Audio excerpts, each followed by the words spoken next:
You're isolated. The blizzard outside is a white wall, a hungry beast. Inside this remote hut, a fragile fire crackles, offering little comfort against the deep, bone-chilling cold that somehow seeps through the walls. You hear the wind howl. Then, a sudden, unnatural silence. The air grows heavy, still. A chill that isn't just cold whispers through the room. And then, a figure appears, framed in the doorway.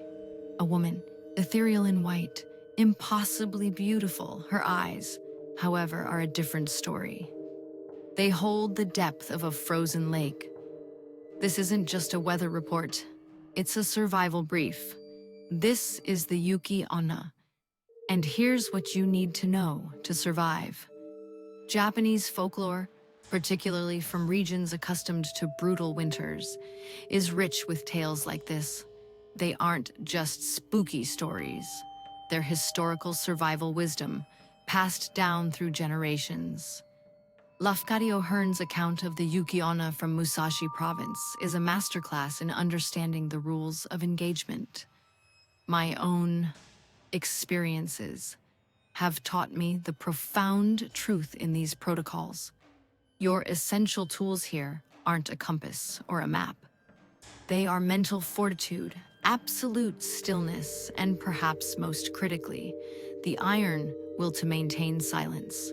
Your warning: never, under any circumstances, break a promise made in the presence of this entity. The Yuki-onna steps inside. The air around her is frigid, and you can see your own breath. She moves with an unnatural grace, approaching you. What do? If you panic, if you scream, if you try to fight, the outcome is swift and fatal. Her breath, a frosty plume, is deadly, capable of freezing you solid in an instant, just as it did to Minokichi's master, Mosaku. But if you remain motionless, feigning sleep, avoiding direct eye contact, allowing yourself to appear utterly helpless and insignificant, there's a chance. She might pause, study you. This is where the legend shifts. She might lean in, her icy breath on your face. You feel a paralyzing cold, but it doesn't kill you. She speaks, her voice like the rustle of snow, extracting a solemn promise. You must never, ever speak of this night, of her existence, to anyone. This is your first critical decision point. Do you dismiss it as a fever dream, planning to confide in someone later? Or do you understand the profound gravity of that vow? The traditional protocol is clear. Swear the promise. Understand its absolute, binding nature. My third eye sensitivity allows me to feel the weight of such an oath. It's not just words, it's an energetic anchor. Breaking it isn't just a lie. It's a direct challenge to an entity that embodies the merciless, unforgiving nature of winter itself. Now, let's fast forward. Years pass. You've built a life, perhaps a family. The memory of that night, the icy terror, has faded to a distant nightmare. You're warm, safe, surrounded by loved ones. You're tempted to confide in a trusted friend, to finally unburden yourself of this incredible secret. This is the ultimate survival test. The Yuki-onna's power is tied to the secret, to the promise. Breaking that silence, even years later, is when the true danger manifests. The Minokichi story shows us the consequence.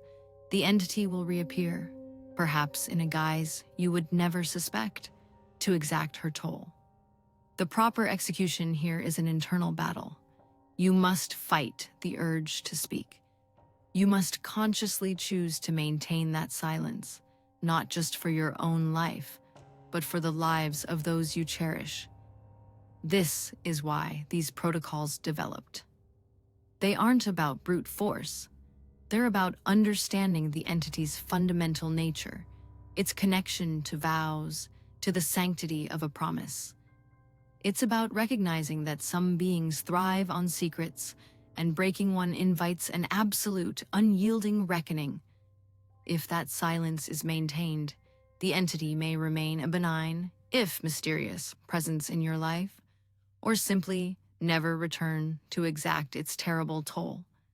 It's not about fighting, it's about understanding the rules of engagement. Some entities are bound by a code, and your survival hinges on respecting it. Modern adaptations. Think about digital security or non-disclosure agreements, the principle of strategic silence, understanding the consequences of breaking trust, transcends cultures and eras. So, for survival against the Yuki-onna, remember these key protocols. 1. Remain silent upon initial encounter. 2. Feign sleep or non-engagement. And 3. Never, ever break a promise made under duress. Knowledge is your shield, and understanding cultural wisdom is your ultimate protection. Stay safe out there. That's all for today's investigation into the shadows.